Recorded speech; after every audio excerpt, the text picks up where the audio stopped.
नमस्कार, जोहार। स्वास्थ्य चर्चा में मैं कीर्ति चौहान आपका स्वागत करती हूँ। हमारे इस कार्यक्रम में हम हर हफ्ते अलग अलग बीमारियाँ, उनके क्या क्या लक्षण हैं, उनके क्या क्या निवारण हैं, उन पर चर्चा करते हैं। आज का हमारा विषय है गले से संबंधित बीमारियाँ और उनमें होम्योपैथी का क्या इलाज है। इसके अलावा चर्चा करने के लिए हमारे साथ मौजूद हैं डॉक्टर मनीष कांत त्रिपाठी जी। तो चलिए अब चलते हैं और उनसे इस विषय पर चर्चा करते हैं। नमस्कार सर, बहुत बहुत स्वागत है। दूरदर्शन के दर्शकों को मेरा जोहार जी। आज हम पूरे एपिसोड में गले से संबंधित जितनी भी बीमारियां होंगी उन पर तो चर्चा करेंगे ही, लेकिन होम्योपैथी में उनका क्या इलाज है इस विषय पर भी चर्चा होगी। तो सबसे पहले होम्योपैथी पर ही आते हैं कि ये जो होम्योपैथी चिकित्सा पद्धति है वो काम कैसे करती है।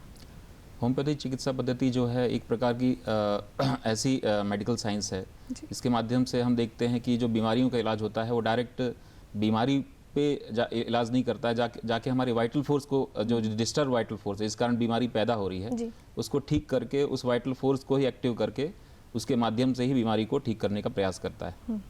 और इससे फ़ायदा ये बेनिफिट मिलता है कि जो बीमारी आपको हुई है वो दोबारा होने की चांस नहीं रहते हैं, वो परमानेंट धीरे धीरे उस बीमारी को वो ठीक कर देती है जी। तो इसका यही बेनिफिट मिलता है कि हम एक बार किसी बीमारी से अगर अफेक्टेड होते हैं, प्रभावित होते हैं, तो उसको हमको दोबारा वो हमारे जीवन में नहीं आती है जी। जब भी मौसम बदलता है तो लोगों को आमतौर पर खांसी सर्दी की सबसे पहले इस चीज़ की शिकायत होती है। तो अभी आमतौर पर जो पेशेंट है आपके पास आते हैं तो गले से संबंधित कौन कौन से बीमारियां लेकर के आते हैं आपके पास। अभी जैसे हम जान रहे हैं कि ठंड जा रही है, अचानक ठंडा गर्म बना रहता है मौसम, उस कंडीशन में हम देखते हैं कि हमारी जो गले की जो म्यूकस मेम्ब्रेन है वो लगातार प्रयास करती हैं कि हमारा गला जो है वो हर हाल में एकदम साफ़ सुथरा रहे। अगर किसी प्रकार का बाहर से कोई पैथोजन या बीमारी पैदा करने वाला कण है या बैक्टीरिया है, वायरस है, कोई भी अगर उनको मिलता है तो वो तुरंत उसको क्या करती हैं कि अपना जो म्यूकस है, जिसको हम कफ के नाम से जनरल जानते हैं, कफ जो बलगम निकलता है, उसके माध्यम से वो शरीर मतलब बाहर करने का प्रयास करती हैं। अगर वो किसी कारण से वो नहीं निकलता है तो वो अपना सीक्रेशन बढ़ा के या फिर और भी तरीक़ों से, जैसे आपका जो टॉन्सिल होता है, कोई भी अगर आप चीज़ जो गले में ले जा रहे हैं और अगर उसमें इन्फेक्टेड चीज़ है, जैसे आपका कोई पैथोजन है या कोई बीमारी वाला बैक्टीरिया वायरस है, तो उससे वो लड़ता है और लड़ते लड़ते कभी कभी वो खुद भी प्रभावित हो जाता है, खुद भी इन्फेक्टेड हो जाता है, जिसका हम देखते हैं कि टॉन्सिलाइटिस के रूप में हमको देखने को मिलता है। तो ये अभी जो बीमारियाँ हैं जिसमें कॉमन कोल्ड है, आपको ठंड लग गया, आपने ध्यान नहीं दिया, कपड़े नहीं पहने, ठंड है और आपने बाहर गए मौसम में और आपको तुरंत ठंड लग गया, तो ये सब बीमारियां आपको देखने को मिलेंगी। साथ ही साथ कुछ मौसम में कुछ एलर्जी रहती हैं, जैसे आपको नाक की जो एलर्जी होती है, इसको एलर्जिक रेनाइटिस के नाम से हम लोग जानते हैं, जिसमें अक्सर ये होता है कि हमारी जो बॉडी की इम्यूनिटी है, कुछ ऐसे चीज़ें हैं जैसे आपका पॉलन ग्रेन है, डस्ट है, या फिर टेम्परेचर ऊपर नीचे होता है, उससे भी प्रभावित होती है, और साथ में पोल्यूशन है और जो स्मोकिंग करते हैं उससे भी ये एलर्जी की हमको देखने को मिलती है, जिसमें हम देखते हैं कि जिस व्यक्ति को ये एलर्जी है तो मॉर्निंग में अचानक उसको बार बार छींक आएंगी और आँख से पानी आएगा, नाक से पानी आएगा, गले में जलन होगी, कभी कभी फीवर भी हमको देखने को मिलता है। तो इस कंडीशन में जो दवाइयाँ हैं, इसकी बात करें तो सबसे अच्छी जो दवा है इस एलर्जी की वो है नेट्रम म्यूर। नेट्रम म्यूर जो है 30 पोटेंसी में अगर इसको दिन में 3 बार 2-2 बूंद करके दिया जाए तो पेशेंट को 1 हफ्ते के अंदर काफ़ी हद तक राहत मिल जाती है, और लगातार इसका प्रयोग करने पर ये कुछ महीनों के बाद ये एलर्जी भी हमको ख़त्म हो जाती, शरीर से चली जाती है। साथ में अगर ये एलर्जी आपको अगर ठंड के मौसम में है तो ठंड के मौसम के लिए सेबेडिला 30 जो है वो दवा सबसे बेहतर मानी जाती है। अगर ठंड में आपको एलर्जिक रेनाइटिस, नाक की एलर्जी हो रही है तो उसके लिए आपको इस दवा की 2-2 बूंदें दिन में 3 बार लेने पर इस दिक्कत से आप बाहर आ सकते हैं। साथ में अगर आपको यही एलर्जी अगर गर्मी के मौसम में हो रही है तो उसके लिए डल्कामारा 30 जो दवा है उसकी 2-2 बूंदें दिन में 3 बार लेने पर आपको गर्मी में अगर ये एलर्जी हो रही है तो उससे आप राहत काफ़ी हद तक पा सकते हैं। और जैसे हम बात करें कि रेनाइटिस के बाद हमारे पास जो अगला जो वो है गले का जो स्पेस है उसको हम बोलते हैं साइनस। वो क्या उसका काम क्या है, वो एक स्पेस है, एक प्रकार का जगह है जो म्यूकस सिक्रेट करती है, बाहर से आने वाले जो भी डस्ट पार्टिकल हैं, जो भी पैथोजन हैं, उनको वो रिमूव करती रहती है अपने म्यूकस के माध्यम से।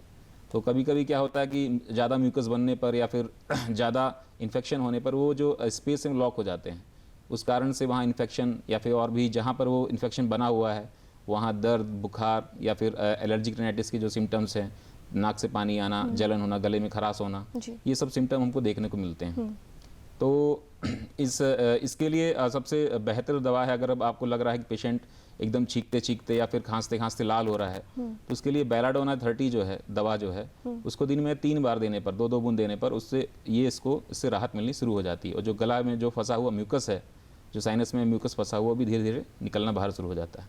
साथ में काली बाइक्रोम जो साथ में चलती है, काली बाइक्रोम 30 दिन में 3 बार देने पर, 2-2 बूंद देने पर भी इसमें काफ़ी हद तक राहत मिलनी शुरू हो जाती है।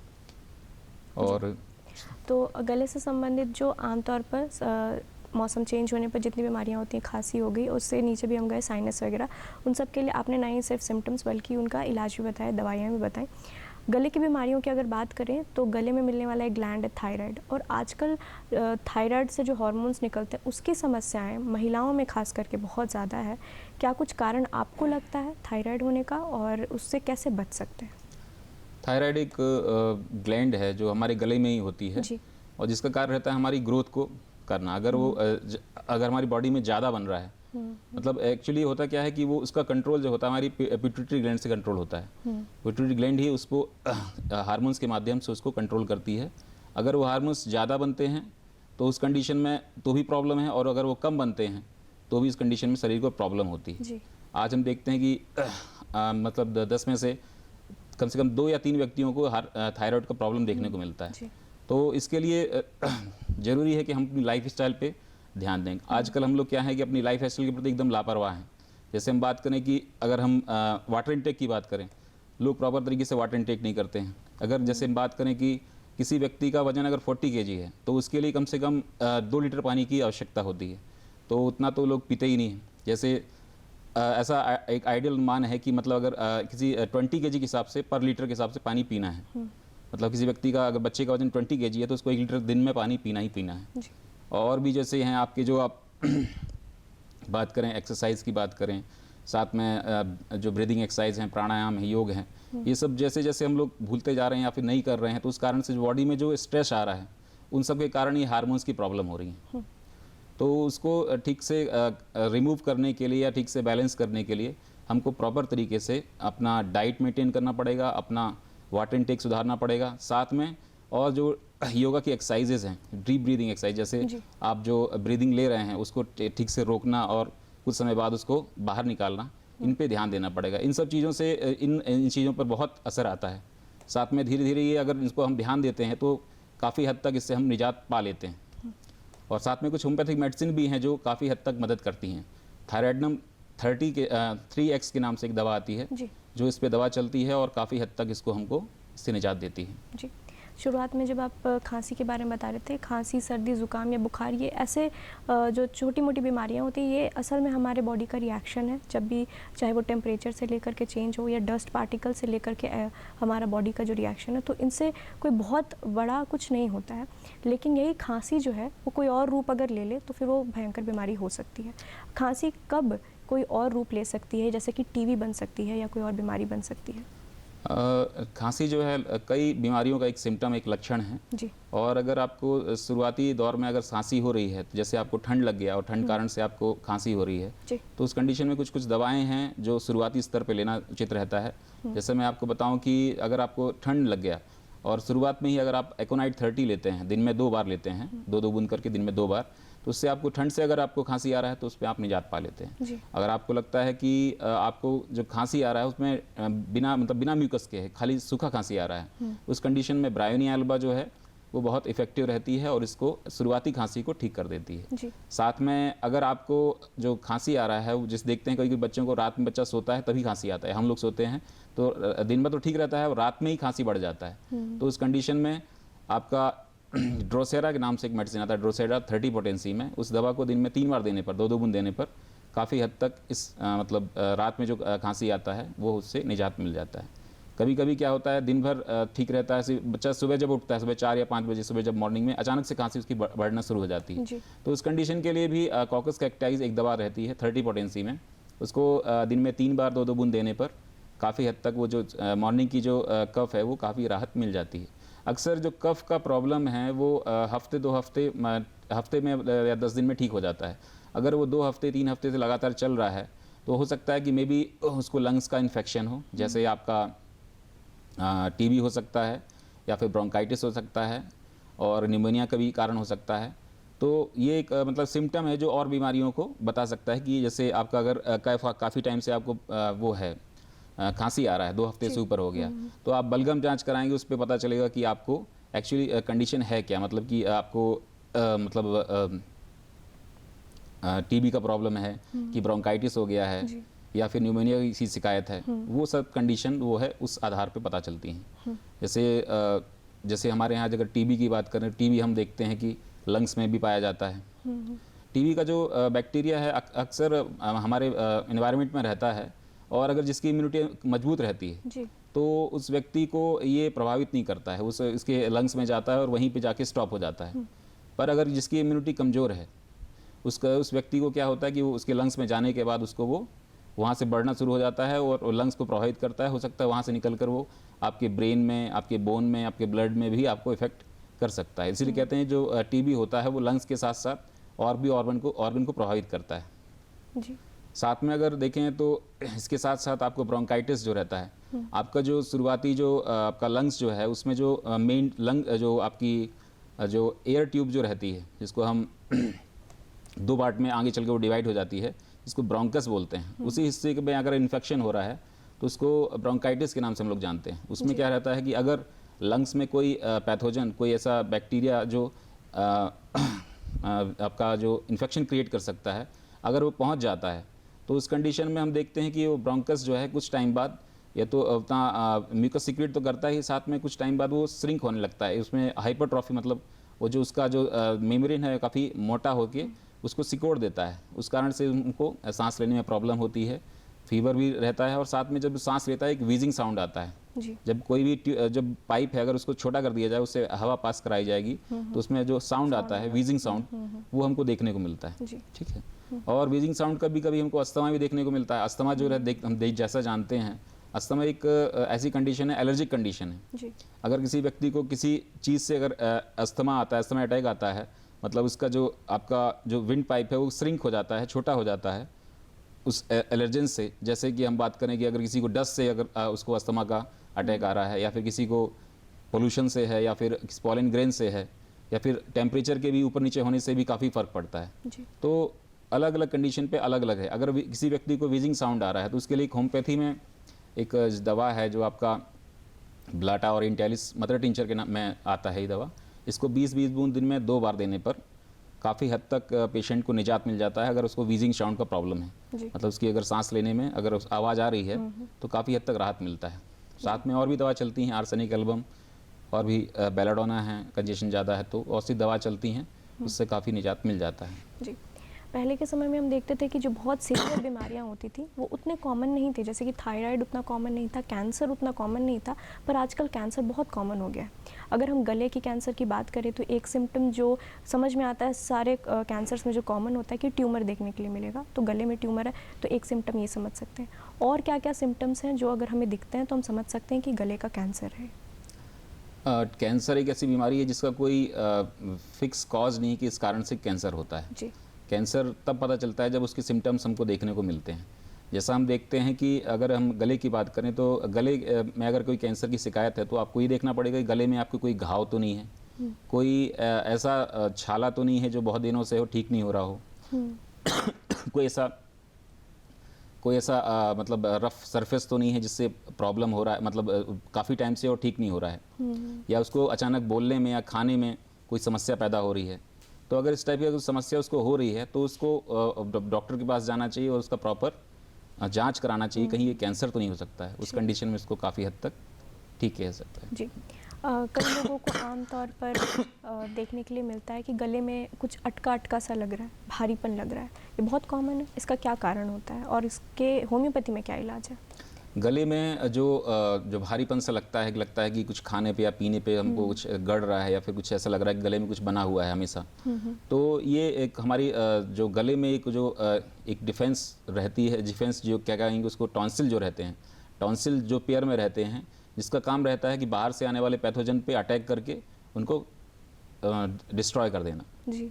पर कभी कभी पैथोजन की संख्या इतनी ज़्यादा रहती है कि वो खुद भी उससे प्रभावित हो जाते हैं, वो इन्फेक्टेड हो जाते हैं, जिसमें हमको देखने को मिलता है कि वो जब हम किसी भी का जब मुंह खोल देखते हैं तो उसमें वो रेड हो जाते हैं, स्वेलिन हो जाते हैं, उनमें दर्द होता है और मतलब कभी कभी वो इन्फेक्शन हो सकता है गले में आपके जवान पे मतलब जीभ पे भी देखने को मिलता है, बहुत सारे अल्सर छाले पड़ जाते हैं। जी। तो उस कंडीशन में हमको यह करना है कि कुछ होम्योपैथिक उपचार, साथ में कुछ मैनेजमेंट भी ज़रूरी है। जैसे हम बात करें कि वो प्रॉपर तरीके से गार्गिल अगर वो करते हैं, गार्गिल करने से क्या होता है, जो भी जो इन्फेक्शन का जो म्यूकस है वो वहाँ से साफ़ हो जाता है। उसका म्यूकस कम होने से इन्फेक्शन जल्दी ठीक होने का चांस रहता है। जितना म्यूकस अंदर रहेगा उसके कारण क्या रहता है कि जो इन्फेक्शन है वो बढ़ता चला जाता है। अगर हम प्रॉपर गार्गिल करते हैं तो उस तरीके से करने से क्या होता है कि जो म्यूकस है वो हट जाता है और वो जल्दी जल्दी रिकवर करना शुरू हो जाता है। साथ में कुछ होम्योपैथिक मेडिसिन हैं, जैसे आपका जैसे हम बात करें बेलाडोना की, बेलाडोना तब देते हैं जब काफ़ी दर्द हो रहा हो। बेलाडोना 30 पोटेंसी की जो दवा है, दिन में 2 बार देने पे काफ़ी हद तक इसमें राहत मिलती है। साथ में अगर उसको काफ़ी दर्द है और भी ज़्यादा दर्द हो रहा है तो मर्कसॉल की जो दवा है, मर्कसॉल 30 पोटेंसी में दिन में 2 बार देने पर, 2-2 बूंद देने पर उस जो ज़्यादा दर्द हो रहा है वो उसकी में समस्या मिलती है। कभी कभी टॉन्सिलाइटिस जो है बार बार देखने को मिलता है, एक महीने में ठीक हो गया, फिर अगले महीने हो गया, फिर 4 महीने बाद फिर हो गया। तो उस कंडीशन में सोराइनम एक दवा है, सोराइनम जो वीक में 1 बार लेनी पड़ती है 200 पोटेंसी में। उसको 1 बार लेने पर ये जो आपको रिकरेंस बार बार जो टॉन्सिलाइटिस का प्रॉब्लम हो रहा है वो बार रिकरेंस नहीं होता, बार नहीं होता है। वो सब समस्याओं से हमको काफ़ी निजात मिल जाती है। जी। अभी के समय में एक जो कल्चर बहुत बढ़ गया है वो है कि लोगों में काम का इतना प्रेशर है, कॉर्पोरेट में इतना ज़्यादा वर्कलोड होता है कि लोग एक जो वे ढूंढ लेते हैं उसको लेट गो करने का, वो है कि स्मोकिंग का कल्चर बहुत बढ़ गया है। स्मोकिंग की जब हम बात करते हैं तो हमें ये पता है कि वो लंग्स को अफेक्ट करता है, क्योंकि फाइनली जो स्मोक है वो एंड में लंग्स में जा रहा है, पर उसका जो पासिंग चैनल है वो गला भी है। तो गले को कैसे स्मोकिंग अफेक्ट कर सकता है?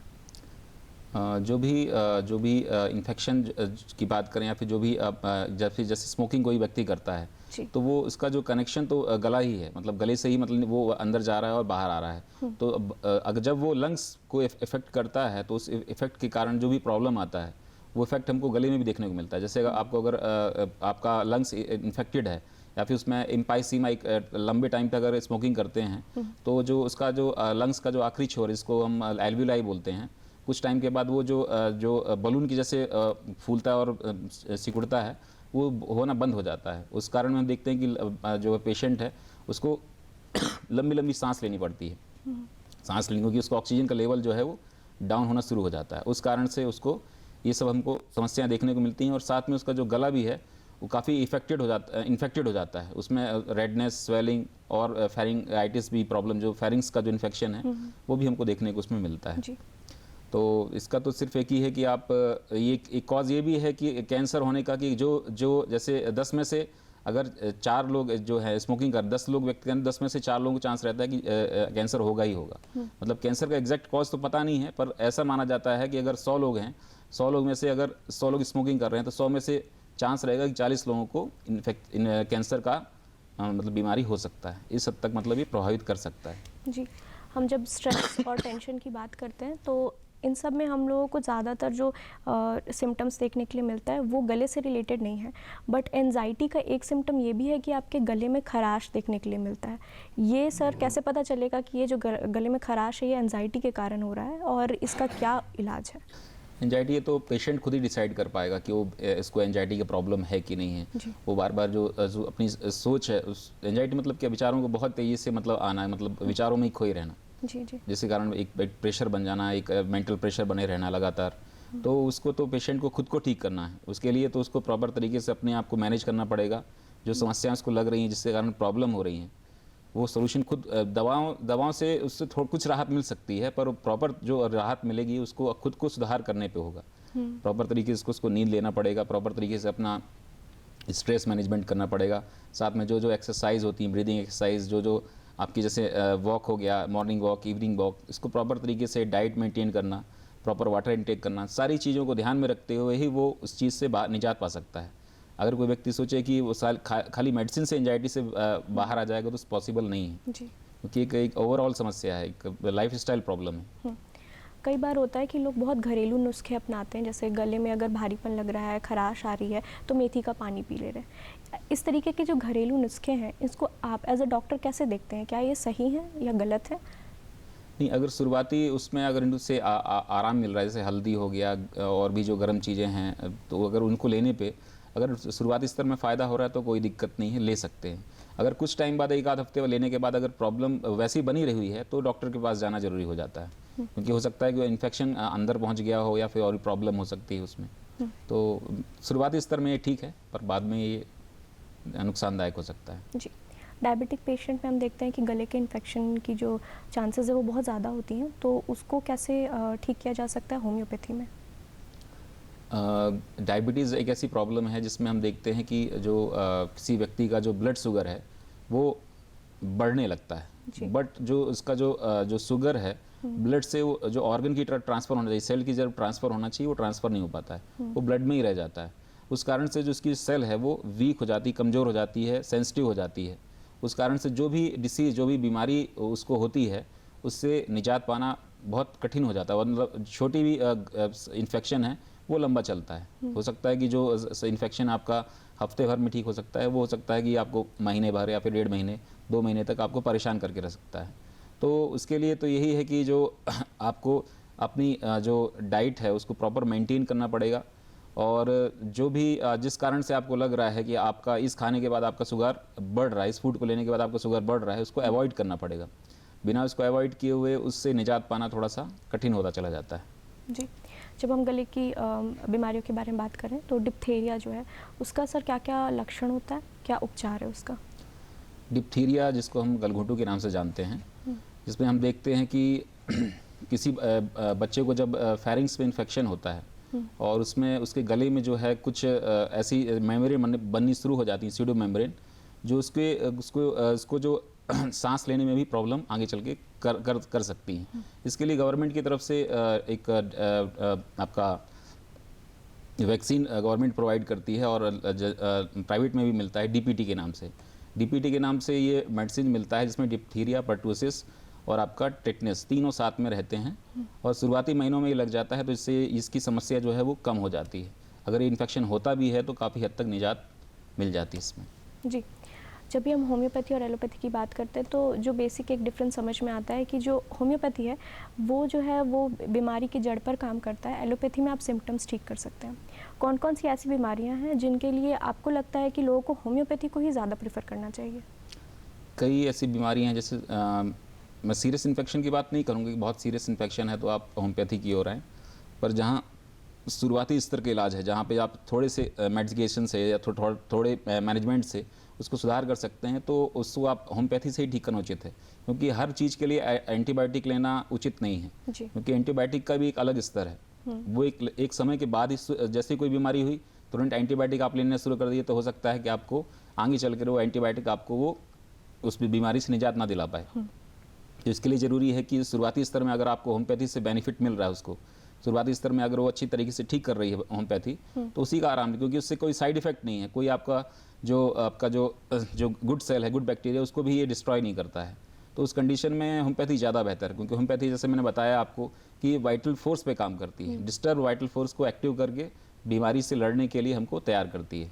तो ये नेचुरल तरीके से ठीक करती है, तो एक अच्छा, एक रिलायबल मतलब थेरेपी है। और जो आपका एलोपैथ है वो डायरेक्ट डिसीज़ पर अटैक करती है, डायरेक्ट बैक्टीरिया पर अटैक करती है।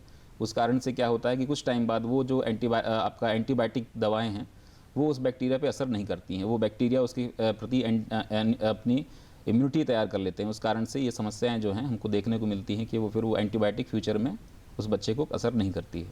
जी। गले से संबंधित बीमारियों पर हमने खांसी, अल्सर, गले के कैंसर, इसके अलावा थायराइड, टॉन्सिलाइटिस, काफ़ी सारी बीमारियों पर हमने चर्चा की और उसके लिए आपने दवाइयाँ भी बताई, पर क्या कुछ परहेज़ हम कर सकते हैं कि ये बीमारियाँ हो ही ना? सबसे बड़ा परहेज तो यही है कि हम अपनी लाइफ स्टाइल में सुधार करें। जी। जैसे मैं कहूँ तो जैसे आप मॉर्निंग में अगर लेट उठते हैं तो ये इसको आपको सुधारना पड़ेगा। जैसे हम कहें कि मॉर्निंग आप जल्दी उठ जाइए और कम से कम 40 मिनट का आप वॉक कीजिए। वॉक करने से क्या होता है कि आपके जो हमारी बॉडी में जो होता है मेटाबॉलिक रिएक्शन होते हैं, जिसमें जो है एनाबॉलिक और कैटाबॉलिक दो रिएक्शन होते हैं, जिसमें जो ये जो मतलब जो एटम्स हैं वो बनते हैं और बिगड़ते हैं। मतलब एक फॉर्म से बड़ा सबस्टेंस बनता है और छोटे फॉर्म से बड़ा सबस्टेंस टूटता है। इस टाइप से मतलब रिएक्शन होती रहती हैं उसको ये ज़्यादा बढ़ा देता है। उस कारण से जो भी बॉडी में टॉक्सिन है, जो भी टॉक्सिन प्रोडक्ट हैं, वो जल्दी जल्दी निकलना शुरू हो जाते हैं। जी। साथ में और भी आपका जो सेल है काफ़ी स्ट्रांग हो जाता है, क्योंकि उसको प्रॉपर तरीके से न्यूट्रिशन मिलना शुरू हो जाता है। और साथ में अगर आप डाइट अगर सही तरीके से लेते हैं तो एक्सरसाइज के बाद और वर्कआउट के बाद आप सही डाइट लेते हैं तो उसका जो इफ़ेक्ट आता है वो डबल हो जाता है। मतलब सही डाइट और सही एक्सरसाइज में अगर आप काम कर रहे हैं तो और भी उसका असर डबल हो जाता है। उस कारण से आपको फ्यूचर में आप इन सब चीज़ों से इन्फेक्टेड होंगे नहीं। अगर इन्फेक्टेड होते भी हैं तो बहुत आसानी से उससे रिमूव हो जाएंगे, क्योंकि आपकी इम्यूनिटी और आपकी जो बॉडी में ऐसे केमिकल बन रहे हैं जो उसको बनने ही नहीं देंगे, कि उस इन्फेक्शन को तैयार ही नहीं होने देंगे कि आप उससे बीमार हो सकें। जी। हमारे दर्शक जो आज ये कार्यक्रम देख रहे हैं, उनको आप गले से संबंधित, अच्छे गले के स्वास्थ्य को रखने से संबंधित अगर कुछ कहना चाहें तो वो क्या कुछ होगा? गले को आपको स्वस्थ रखना है तो निश्चित रूप से आज के टाइम पे आपको प्रॉपर तरीके से आपको योगा जो है, डीप ब्रीदिंग एक्सरसाइज है, वो प्रॉपर तरीके से करना पड़ेगा। वो करने से आपको ऑटोमेटिक कुछ समय बाद ये लगने लगेगा कि आपकी जो ब्रीदिंग है, आपकी जो सांसें जो चल रही हैं वो आपके कंट्रोल में है। आपको मतलब ऐसा लगेगा कि अब मुझे गुड फील होगा, तो उसको कंट्रोल करना पड़ेगा। साथ में अगर आपको लगता है कि अगर आप प्रॉपर तरीके से पानी नहीं पी पा रहे ढंग से, तो उसको सुधार करना पड़ेगा। और पानी पीने का तरीका ये है कि आपको खाना खाने के तुरंत बाद पानी नहीं पीना है, क्योंकि उसके तुरंत बाद पानी पीने पे क्या होता है कि जो हमारा जो एसिड रहता है, जो हमारे खाने को जो तोड़ता है, वो डाइल्यूट हो जाता है। वो डाइल्यूट होगा तो डाइजेशन जो है वो ऑटोमेटिक स्लो हो जाता है। जो प्रॉपर तरीके से डाइजेशन होना चाहिए वो ना होने पर हमको बहुत सारी प्रॉब्लम, हमारा जो खाना है वो पूरा वेस्टेज हो जाता है, उस कारण समस्या देखने को मिलती है। तो गले का अगर हमें अच्छा स्वास्थ्य रखना है तो एक तो पानी आप सही समय पर पिएं और सही तरीके से पिएं। इसके अलावा आप योगा करें, गले के एक्सरसाइजेस करें। बहुत बहुत शुक्रिया सर हमारे साथ जुड़ने के लिए और इस विषय पर चर्चा करने के लिए। ना ही सिर्फ आपने लक्षण और समस्या पर चर्चा की है बीमारियों की, बल्कि आपने दवाइयाँ भी बताई हैं, जो कि बहुत ही अच्छी बात थी। और बहुत बहुत शुक्रिया हमारे साथ जुड़ने रहने के लिए। हम इसी तरीके से हर हफ्ते अलग अलग बीमारियों पर चर्चा करते रहते हैं और उनके कारण और निवारण पर भी। आज के लिए बस इतना ही। मुझे दीजिए इजाज़त। मैं मिलूँगी आपको स्वास्थ्य चर्चा की अगली कड़ी में। तब तक के लिए जोहार।